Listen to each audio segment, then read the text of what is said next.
Sports Monthly. I'm Sean Neville, and I'm joined this month by Dan Sweet, Kevin Riley, and Ryan Blackington. And after our first 2 months of the show, it looks like in our third month that we may be out of a job soon. The baseball strike going through, and now the hockey strike coming through.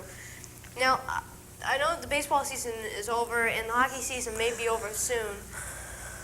So, Kev, what do you think about the hockey strike?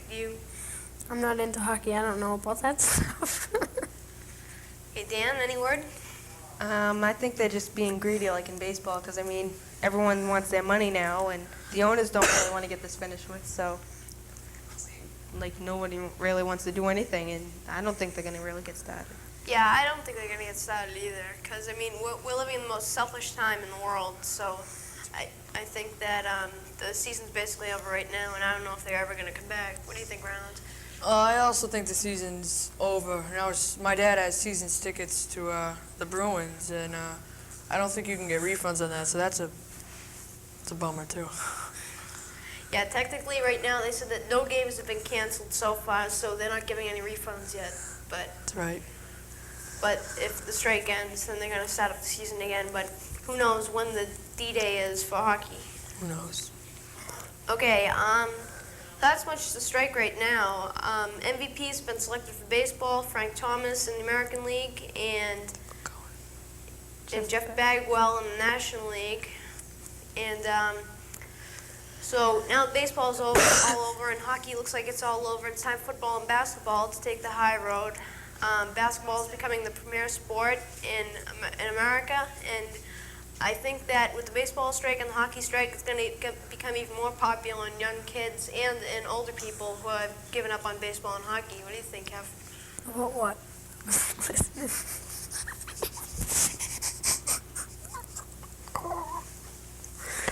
Dan? Okay.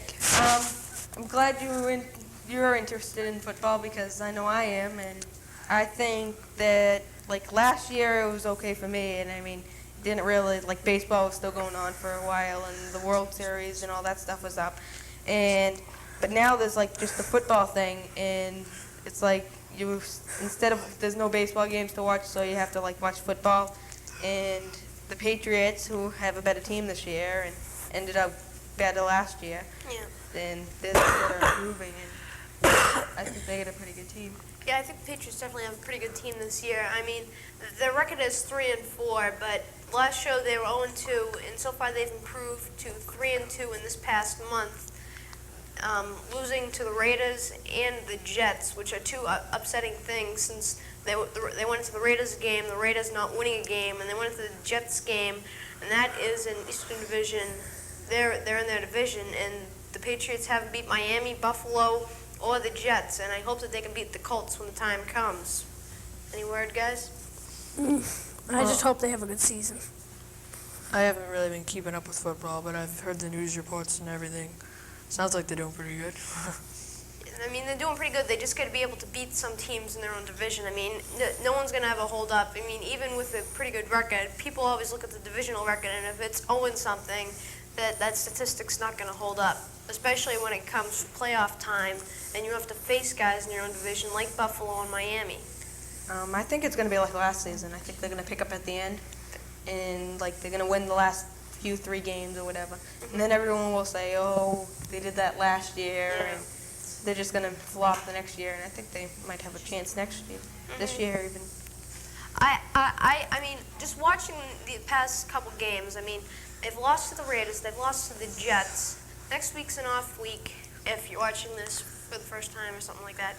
But and then they have to play Miami in Foxborough at Miami. I think it's in Foxborough. Foxborough, yeah. But they got to win that game against Miami. If they don't, I mean, I'm going to pretty much give up on them because, I mean, a 3-5 record, especially when they haven't beat anyone in their own division, isn't going to hold up at all. Any word on that? I think that, like, I think Miami's going to be looking like they weren't really expecting them last year, and they already played them, I think, this beginning of this year. Yeah, they faced them and they lost that, but I mean, I think they're too confident for themselves, and I think they'll blow it. Yeah, I think that they're. Sorry, Miami fans.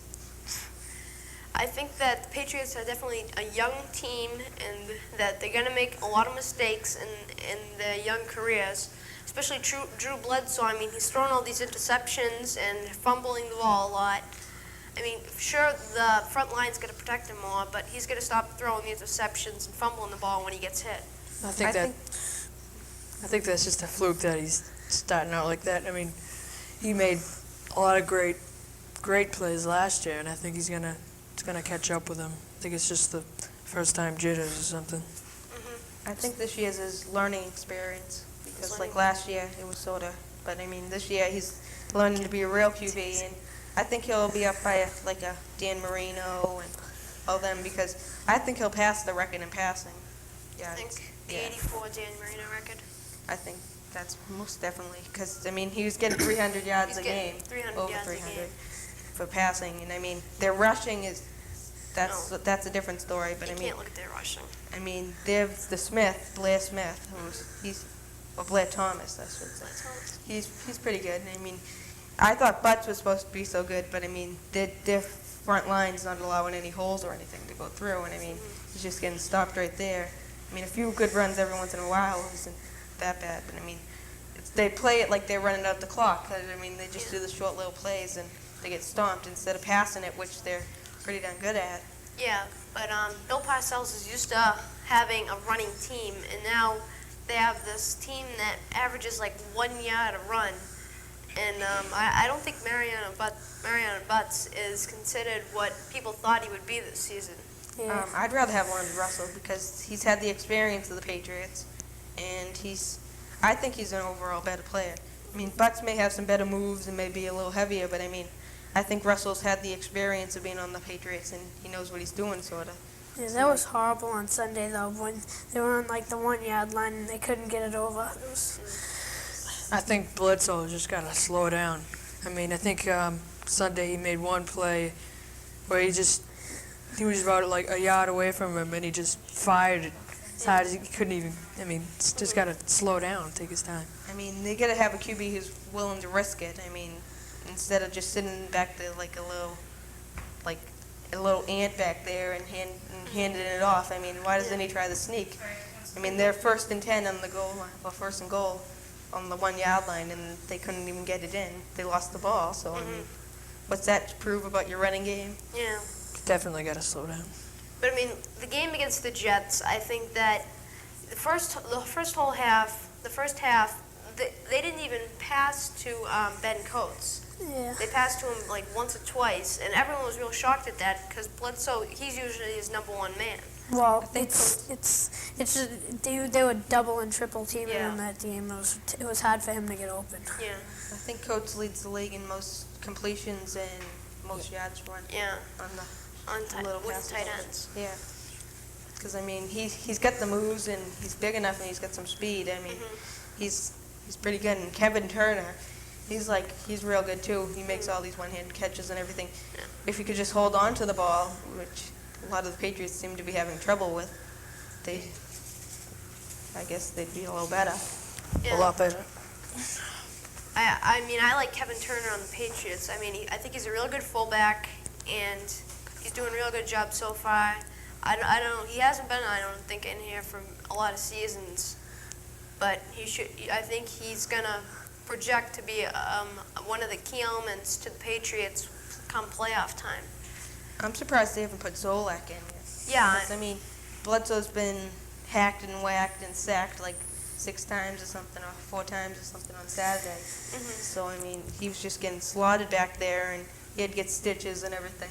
And, I mean, put him in like that and have him get hurt, and like there was not really a chance of them getting him back and coming back and winning. But Yeah, I agree with you, Dan. I mean, Bledsoe has been going, and Bill Parcells is looking at as if like Bledsoe's the only quarterback that they have. I mean, I think that they should throw in Zolak, see what he can do. The past couple of years, he's been doing good. I mean, even way back when Hugh Millen was quarterback for the Patriots, he came in the key situations and did good. And I think that he'll be able to do it again.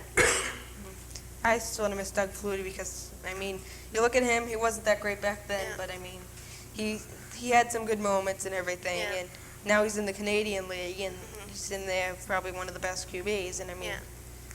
By far the best QB in the Canadian League, especially since they only have 3 downs. and I mean, it's even better because I mean, you have a QB that runs the ball, which that's why I like the Canadian League because they're not chickens or something like that, sitting back behind their wall.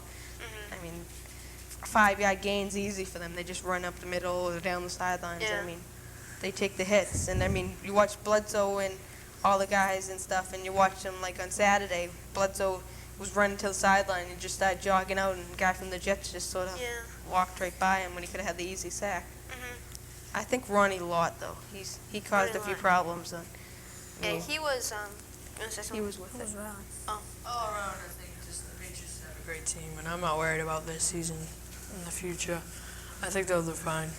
I think it's the foundation for next year. Well, Definitely. actually, I don't mean to anything against the Patriots. I just hope they don't make the playoffs. I want them to get a good pick so that we can have a good building team, so we'll be better in the future. Because we're definitely not going to go all the way this year. Yeah. So why go to the first round and get a lousy pick when you can get a good pick? So you got one person thinking about the picks, and the other person thinking of Super Bowl hopes. That's the two types of people in the world. I mean, when you got an average team, what are you gonna do? Go for the glory, or stay back and try to hold back and get a good guy in the lottery? I think it all pays off in the end. Doesn't Yeah. really matter. If you want to get some good picks and set up a nice foundation for next year, then that's fine. I mean, then you can go all the way the next year. But The only thing I'm worried about with them is their attitudes are starting to get a little different now and stuff. Yeah. I mean, at the beginning of the season, it was, hey, we lost one, okay, we're doing great and everything, and now that they're losing some more here and there, and Bledsoe's beginning to get like Mr. Macho and everything, and Yeah. like in the baseball and stuff, Yeah. all those guys. I think Bledsoe in his second season has matured some more. I mean, not for the best of him, but for the worst of him. That he's becoming one of these, that he was a rookie last year, and he was one of these young kids who came in and liked to play and stuff like that. I hope he doesn't turn into one of those Grady guys who's going to be looking for money, like a Roger Clemens. I mean, I wasn't around to see like his rookie year. I don't remember it at all, but I believe that Clemens wasn't as greedy as he is now, looking for money, and I hope Bledsoe doesn't turn into someone like that.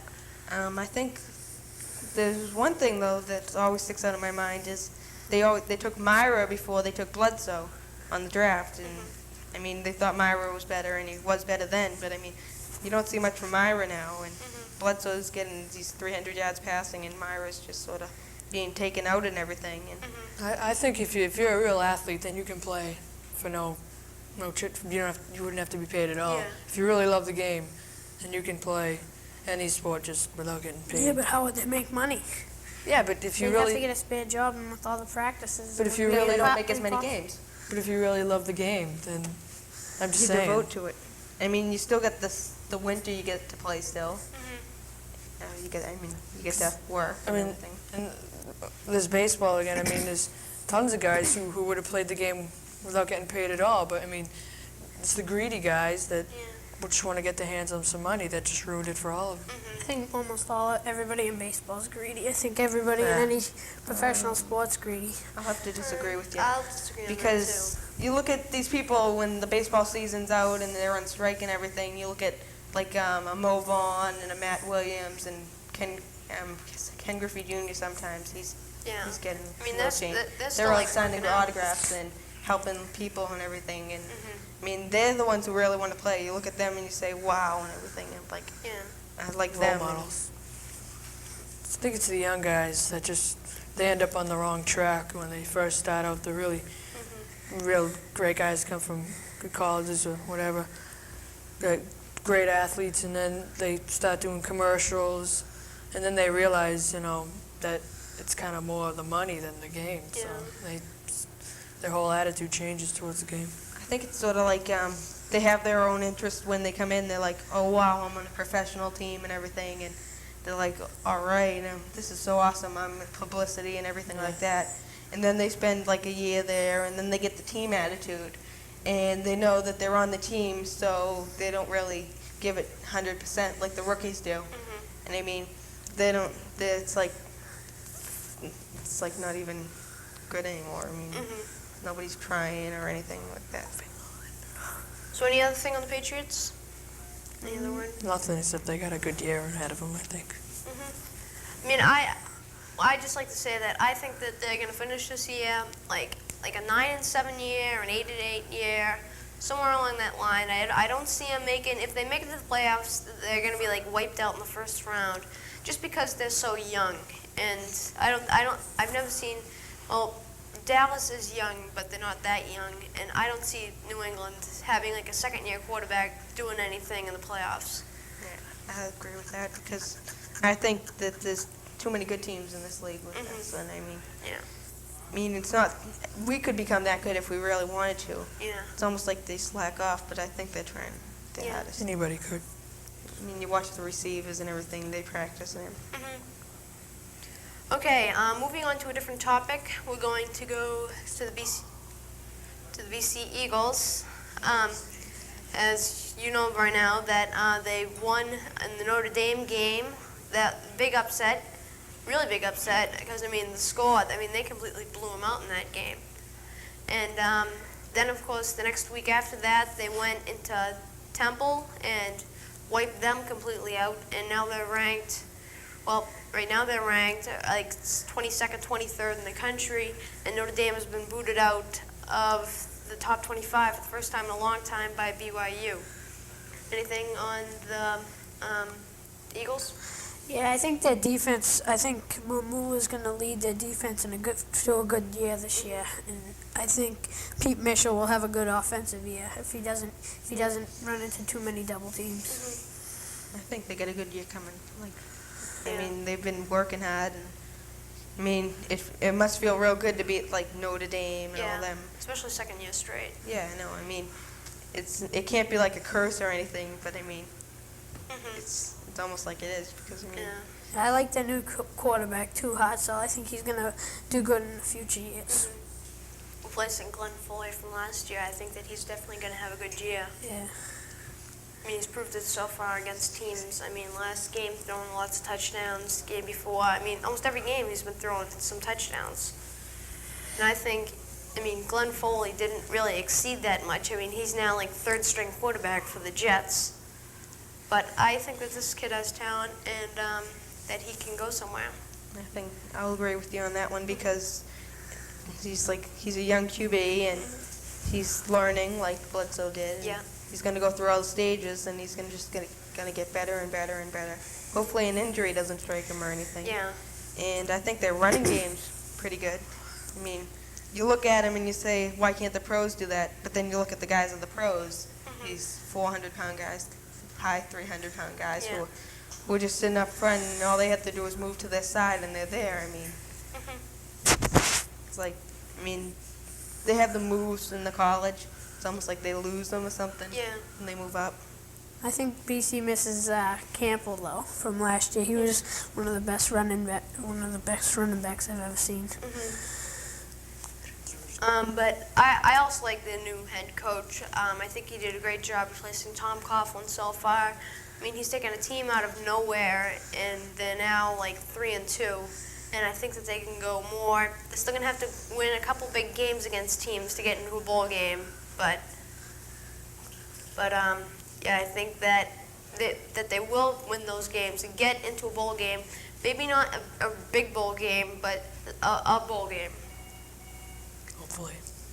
Yeah. Okay, moving on to basketball. The Celtics preseason started already, and no one really cares because they're 0-2.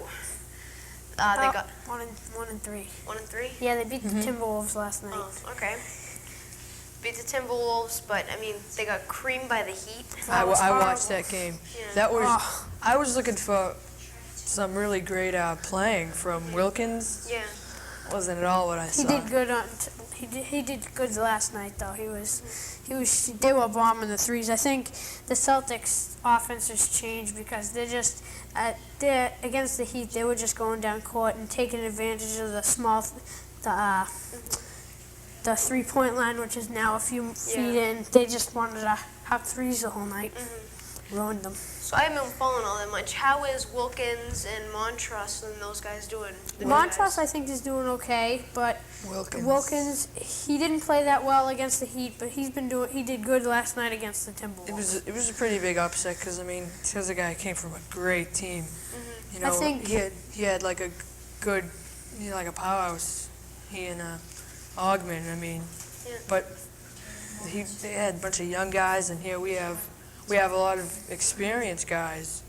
But sometimes it levels off. You don't know which is better. The young guys that are really athletic and fast, but not that wise, and there's the guys that are pretty athletic and very wise because they've been playing for years. But Wilkins just when they played the Heat, he upsetted me a lot. But when he played the Timberwolves, I think he paid for it. It looks like they're asleep in the game versus the Heat. They looked like they were asleep. They weren't. It was like they were Rebound. just sort of laying there, and the Heat would go up and get the rebound, pull it down, get it in, and all that stuff. And Another thing I'm worried about with the Celtics, though, against the Heat, the Heat did barely even had Ronnie Cycling on. What are they gonna do when he's in? He's gonna kill them inside. But I mean, any other teams to look for this year? I mean, anyone doing good in the preseason? I'm a hometown guy, I don't know. but I think the Heat looked pretty good. The Heat have been looking. They looked good compared to the Celtics, but I Yeah. mean against the Bulls. Yeah, Daniel Marshall. He's gonna be a really good rookie this year. Harold- He poured in like 25 points last night. Harold Miner should be good. And he stinks. Well, yeah. All he can do is dunk. I think. Me too. That's all he does. He can't. He doesn't. He's not that good. He That- only can dunk. It's literally all he did the whole game. I think he took a couple outside shots, but he missed them all. Okay. So Celtics right now 1-3 in the preseason, but hopefully they'll be able to come back and at least have a 500 season. They will. They've had some bad losses though. Yeah. All the experienced guys was in Parrish, Bird a while back, Lewis, tragedy, and Okay. McHale. Yeah. But they gotta go sometime. But But I mean, they happened all at once. I mean, That's like the problem. in 3 years, they lost like 4 of their stars. if they spaced it out a little, I mean, Lewis couldn't help it. Yeah. But I wish they had kept Parrish. I mean, he could have been a good, could have been a good leader for him. Yeah. I mean, he's sort of past his age in basketball. But I mean, I think he could have taught him a lot. And, Yeah.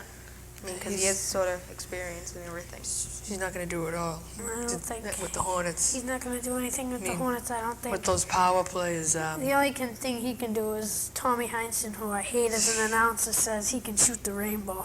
ooh, the rainbow. Hate that. He's the worst announcer. Him and Bob Cousy, they can't Definitely. announce. I mean, I don't think Parrish gonna do good at all.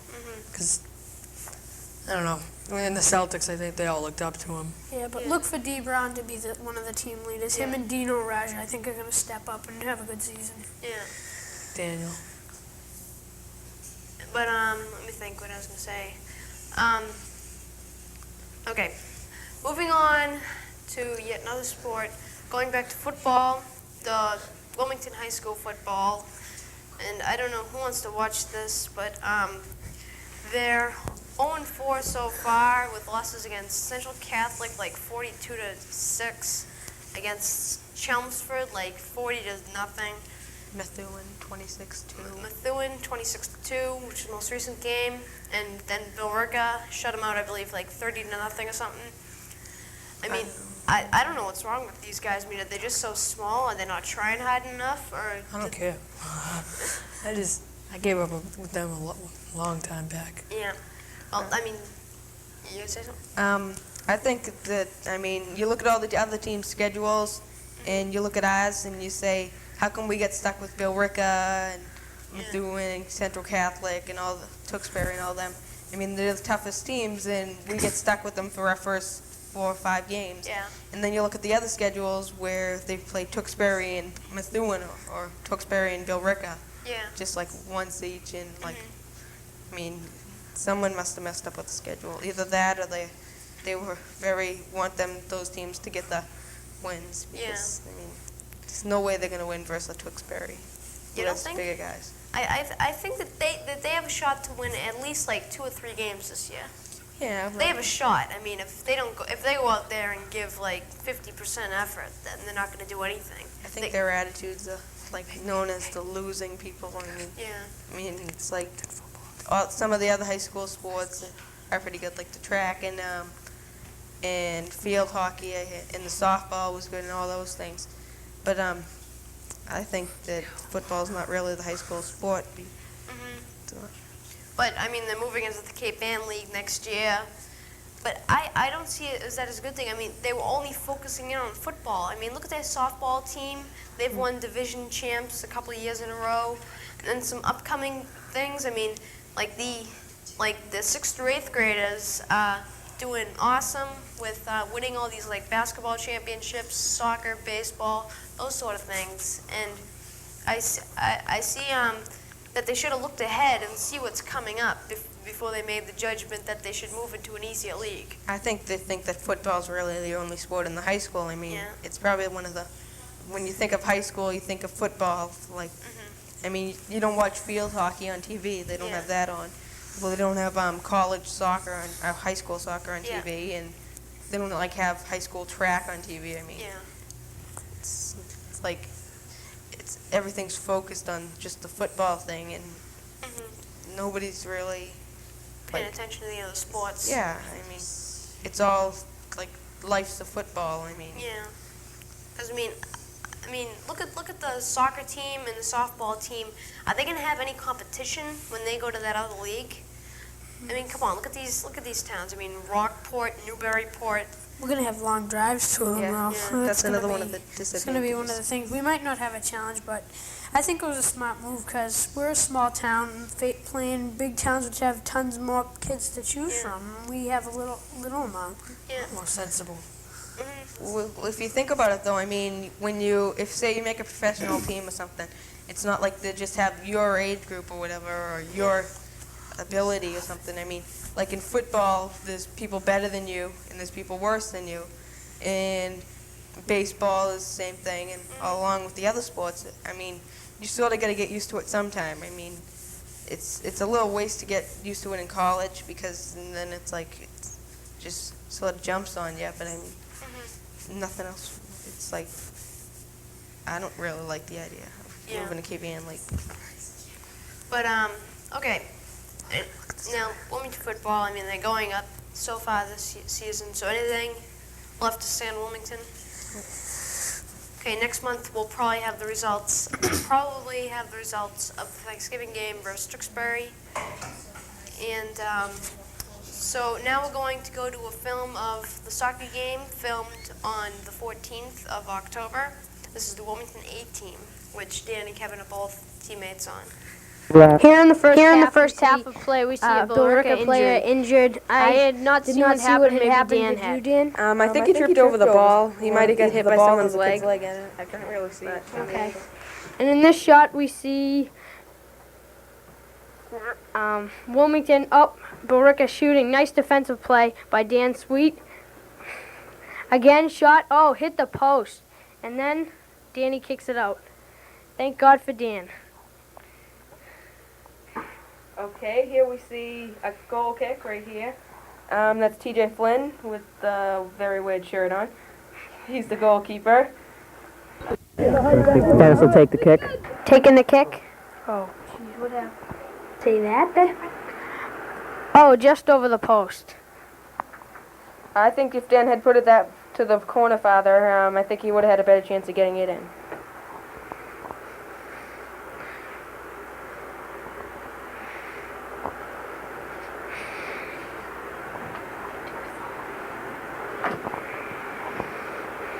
Here's Dan. Oh, Peter Bamberg making a nice stop. Then Josh Michaud clearing it out.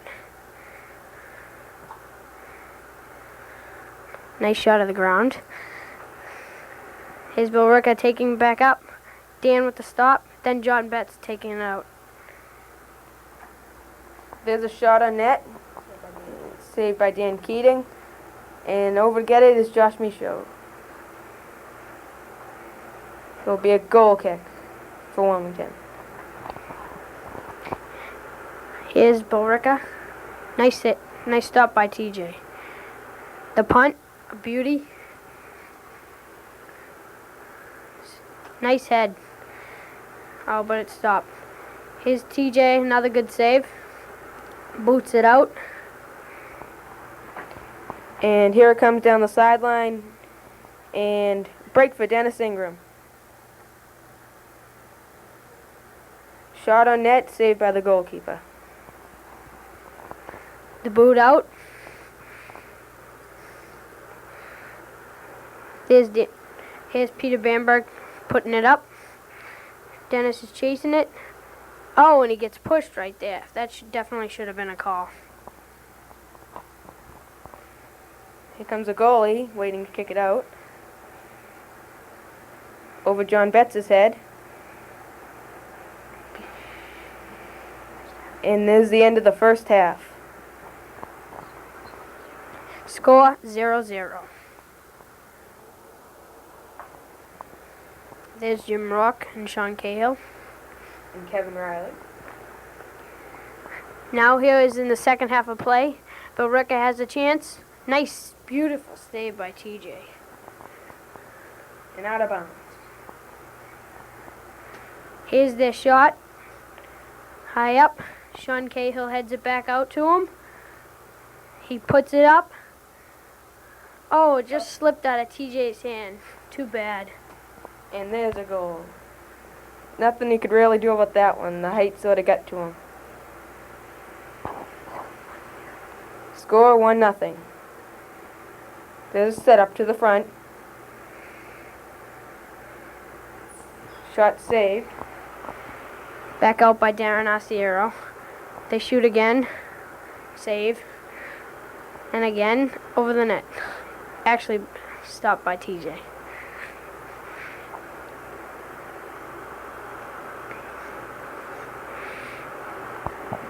There we see Billerica taking it back up again. Stop. Kicks it. Good defense by Wilmington. Billerica goes and chases it out.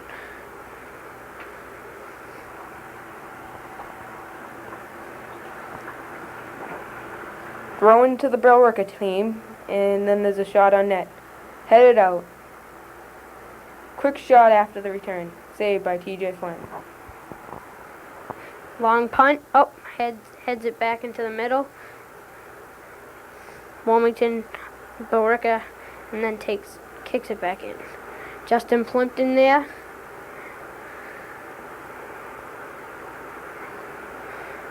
Kicked out of bounds by Dan Sweet.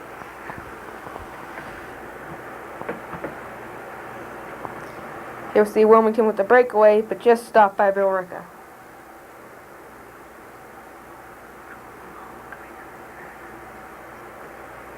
Here comes trying to figure out what the play is.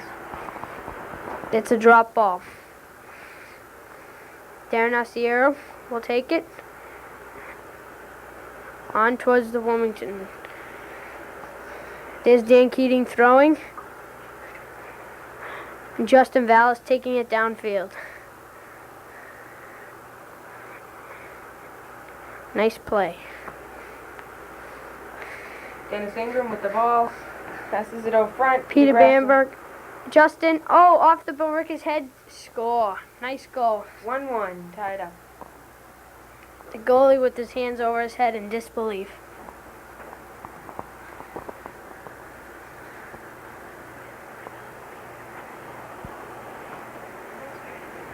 Oh, here's me coming over, but then, oops, sorry Pete, I tripped ya.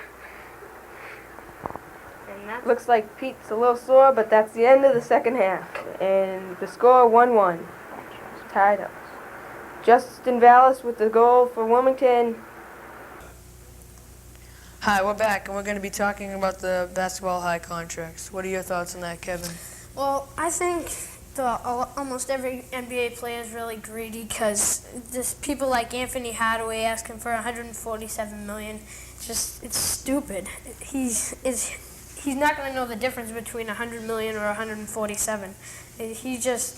He sees everybody else's paycheck and he wants He wants a bigger one. It's crazy. It is. It's, Same with Glenn Robinson asking for $100 million. I just can't believe how much they want. and right now, I'll tell you, I don't want the same thing that happened to baseball happen to basketball, because I'm a big basketball fan. Yeah, that would be horrible if they went on strike. It's wicked. I don't think it's going to happen, though, because I think basketball has the real athletes. Just a couple of them are a little too full of themselves.